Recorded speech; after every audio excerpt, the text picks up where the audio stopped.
Are you ready? Ay, way better.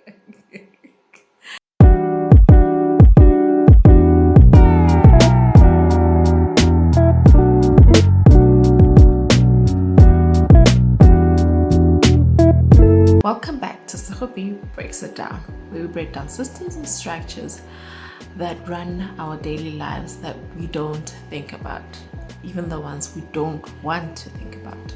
Today, we're talking about death.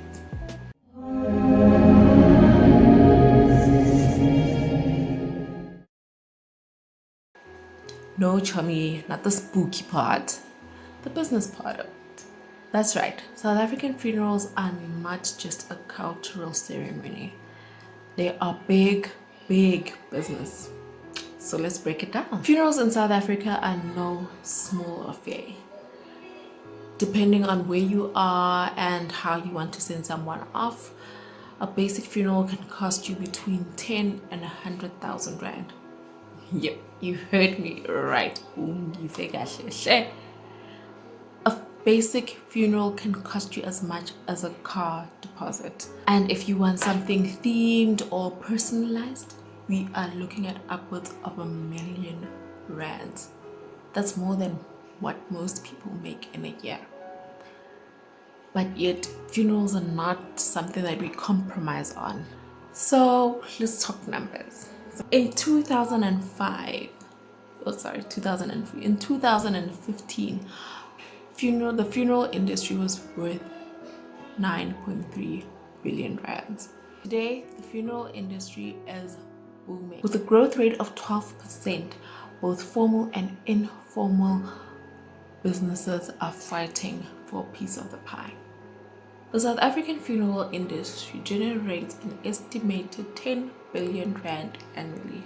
There's also the business of tombstones, with tombstones ranging from 3,000 rands to well into the millions. I mean, we've seen how grand the tombstones are these days. So there is a huge market and huge spend. So let's zoom in. Why do funerals cost so much? I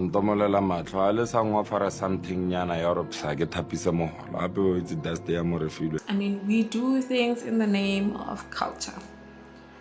We know a typical funeral would start the day of or the day after the late is no longer with us, depending on obviously your religion and your culture.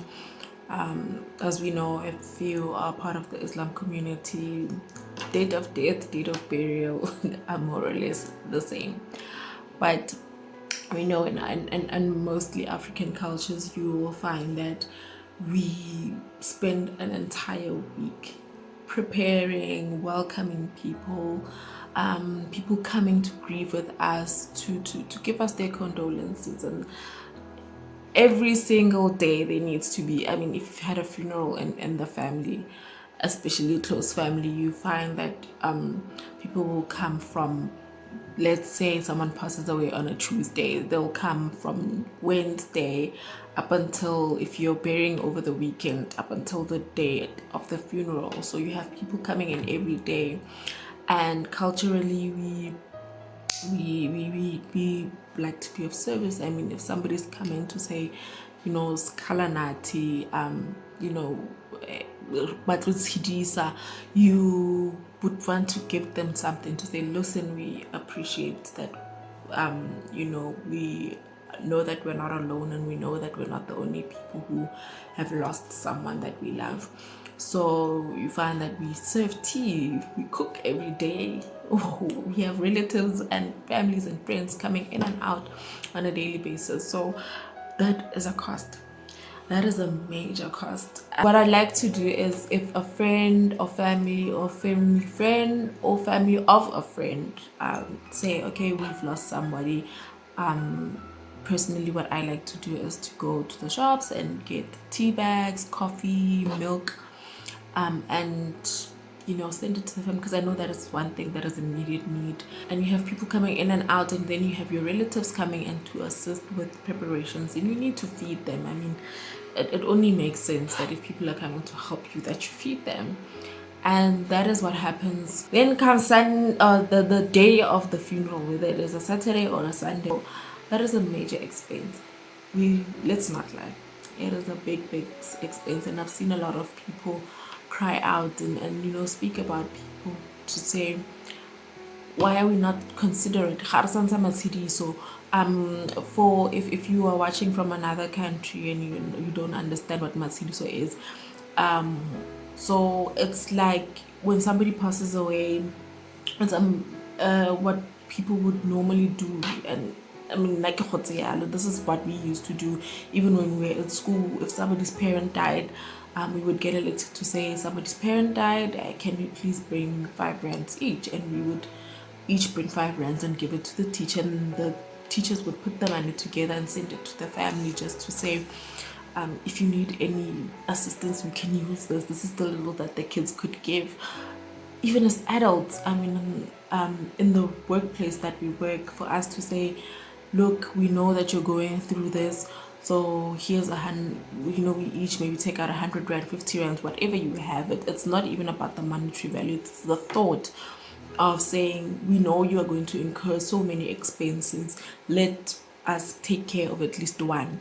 Or afterwards, we know that this person was a provider for the family, and you don't know what you're gonna do next. Here's something just to hold you, so that you can buy something for the kids to go to school, or you can buy bread, or you can buy mealie meal, or sachet was that day. So it's just I feel one of the best features of our culture that we have unfortunately let go of. There's also the thing, yeah, the society, right? So we have a society. It's like a social club, if I can say that, just for understanding, a social club where people come and they contribute money, and then they save that money in a bank account.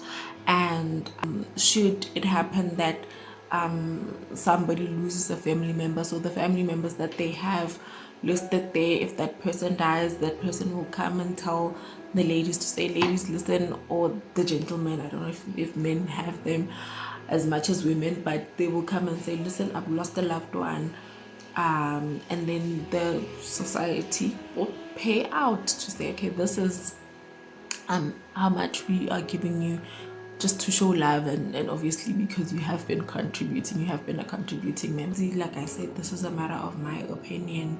I feel like sometimes we are overcompensating for things that we did not do when the person was alive, and that is the sad part of it. It's those things, it's those guilty feelings sometimes, right? Those guilty feelings that make us go and spend more than what we have, more than what was provided for, to say we want to do this.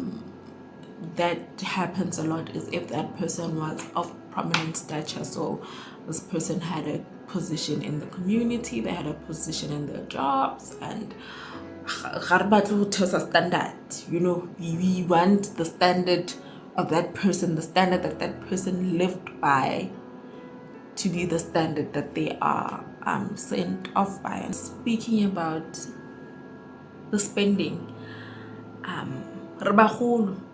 we are old enough. I find it very difficult to understand, and I know we don't live in we live in very poor, sorry, not pure, we live in very poor communities, and some things are luxuries. But can we start treating having a funeral policy as a necessity, like bread, like sugar, like your mealie meal? Can we start treating having a funeral policy as a necessity? Because you die and you leave your family scrambling trying to bury you, having to go from pillar to post, having to go borrow money, have loans and whatever, and like itse ge motho a ka re kopa ID number ya hao ke batla go kwadisa for funeral policy, you automatically think yo Rosemary Ndlovu apha mangami.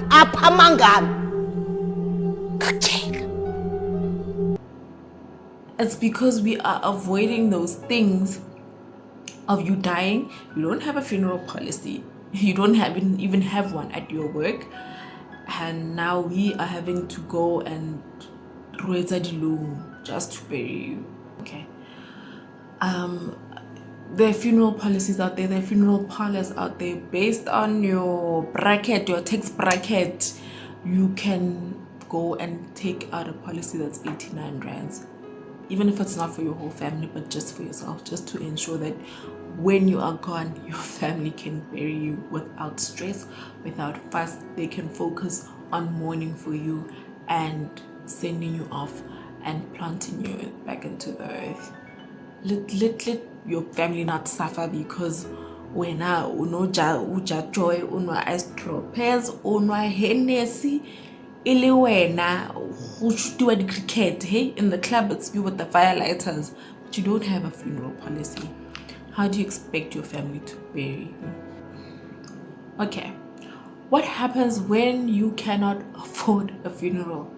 I've just had a whole discussion with this thing without funeral policies. But what happens?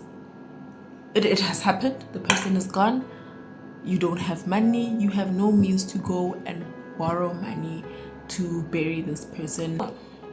Like everything else, when all else fails, the government that you elected is the one that you can go to. So you can go to the Department of Social Development and explain your situation, explain that we have this person is late and we need to bury this person. We have nothing. There are programs there to assist. You can also go to certain NGOs and ask them for help. You can do a GoFundMe. I don't know how well GoFundMe's work in our countries, but a GoFundMe is also a way for someone to attain funds to bury that person. You can also go to funeral parlors. Some of them will give you, under certain circumstances, the most basic of basic funerals for free. And I pray that there are companies out there who are willing to help those families where it's either bread or funeral policy. In those cases, they're obviously gonna choose bread. So in those cases, if companies could help, I hope there are companies out there. And if you are a company out there that assists families in need when it comes to funerals, please drop a comment just letting us know that So that's all for today on SegoB Breaks It Down.